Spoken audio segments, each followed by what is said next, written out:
Des commissions qui donnent le vertige, voici les plus gros chiffres dévoilés dans le football.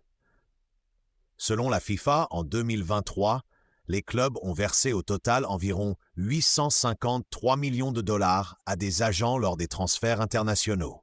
C'est un record mondial, et cela montre l'importance croissante des intermédiaires dans chaque deal. En Angleterre, les montants explosent et les chiffres officiels le prouvent. Selon la fédération anglaise, entre février 2023 et janvier 2024, les clubs de Premier League ont payé environ 409 millions et demi de livres à des intermédiaires. Chelsea approche environ 75 millions de livres. Manchester City tourne autour de 60 millions et Manchester United dépasse 34 millions. En Italie, la tendance est la même, avec des montants très élevés publiés chaque année. D'après la fédération italienne, en 2023, la Serie A a versé environ 218 millions d'euros en commission. La Juventus est autour de 23 millions, la Roma près de 21 millions et l'Inter environ 13 millions et demi. Certaines opérations célèbres illustrent l'ampleur des commissions sur un seul transfert.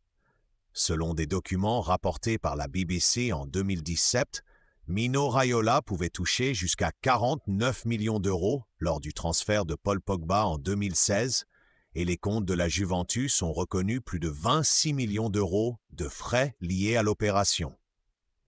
Pour Erling Haaland en 2022, The Athletic a évoqué environ 30 millions d'euros pour l'agent et environ 15 millions pour le père du joueur dans le paquet global. Face à ces sommes, la FIFA a introduit un plafonnement des commissions afin de cadrer le marché. Le règlement prévoit en principe jusqu'à 10% du montant de transfert pour les services rendus au club et environ 3% de la rémunération annuelle pour un agent qui représente uniquement le joueur, avec 5% pour les salaires plus faibles. L'application est cependant contestée dans plusieurs pays, notamment en Allemagne et en Angleterre, avec des procédures en cours en 2023 et en 2024. Concrètement, comment se calculent ces frais et qui paie quoi?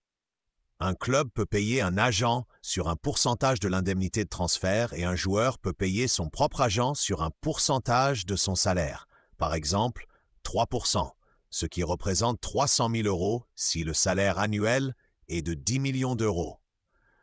Sur un transfert à 50 millions d'euros, un plafond à 10% signifie potentiellement 5 millions d'euros de commission, ce qui explique pourquoi chaque détail contractuel compte.